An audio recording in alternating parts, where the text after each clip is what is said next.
जय गुरुदेव, जय माँ गायत्री। सभी को मेरा प्रणाम। हम सभी जानते हैं कि पूज्य गुरुदेव ने स्वतंत्रता सेनानी के रूप में बहुत बड़ी भूमिका निभाई। देश में आज़ादी के समय भी उन्होंने अपनी महत्वपूर्ण भूमिका निभाई। साथ ही साथ एक क्रांतिकारी के रूप में भी गुरुदेव उभर कर आए। देश के लिए उन्होंने बहुत से कार्य किए और उन्हें स्वतंत्रता संग्राम सेनानी भी माना जाता है, जाना जाता है।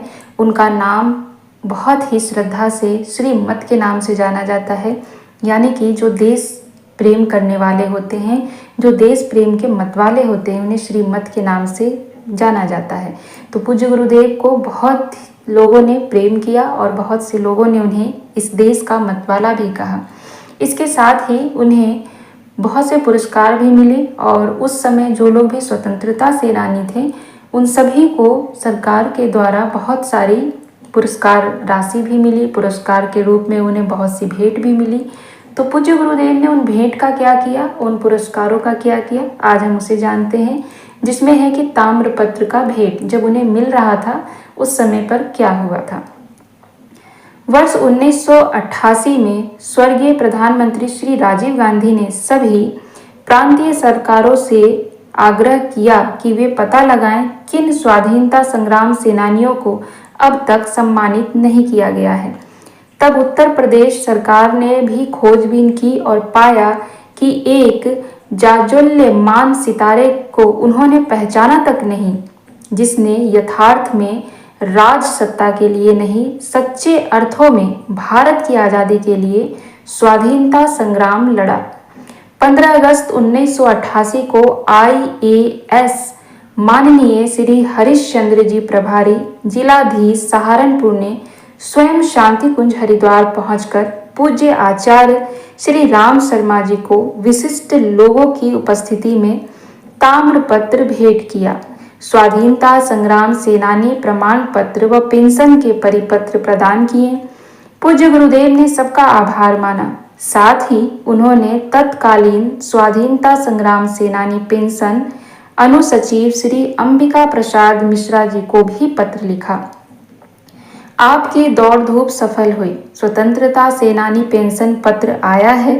हम दोनों को, यानी कि पूज्य गुरुदेव और माता जी, रोटी कपड़ा और मकान की सुविधा यहाँ प्राप्त है। फिर अनुदान लेकर क्या करेंगे?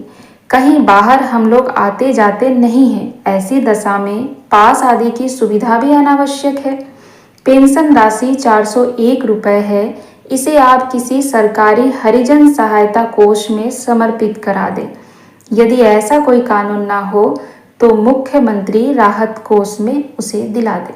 ये पूज्य गुरुदेव ने कहा जब उन्हें ये राशियां मिल रही थी और उन्हें ये सुविधाएं मिल रही थी जो एक स्वतंत्रता संग्राम सेनानी को मिलती है।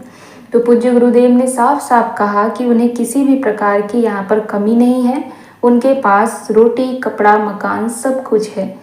जो राशि उनको दी जाती है वो लोगों के सहायता में काम आ जाए, इसके लिए उन्होंने कहा कि यदि सरकार के पास कोई हरिजन सहायता कोष है, सोचिए गुरुदेव कितने दयालु थे। वो जानते थे कि उनकी इस राशि को किसको सबसे ज़्यादा आवश्यकता हो सकती है और ये राशि किसके उपयोग के लिए सबसे अधिक उपयुक्त हो सकती है। इस बात को जानते हुए पूज्य गुरुदेव ने कहा कि इसे हरिजन सहायता कोष में समर्पित कर दिया जाए, जिससे कि उन सभी हरिजन व्यक्तियों को इसका लाभ मिल सके।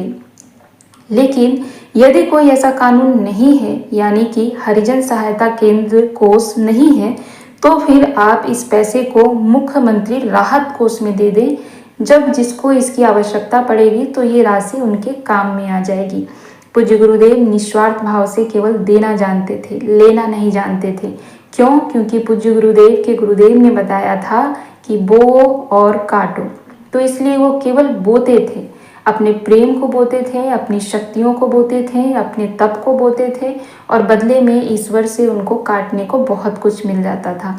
लेकिन वो कभी भी स्वार्थी होकर, लालची होकर या लोभवश होकर किसी भी कार्य को नहीं करते थे। जैसे कि उन्होंने देश प्रेम किया, वो देश प्रेम उनके लिए अपनी अंदर आत्मा की भावना थी, ना कि इस लालच की कि उन्हें कभी राज्य सत्ता मिले या उन्हें राजनेता बनना है या उन्हें जो ये पुरस्कार मिले या फिर जो भी लाभ राशियां उनको मिले उससे अपना जीवन यापन सुंदर ढंग से चला सके।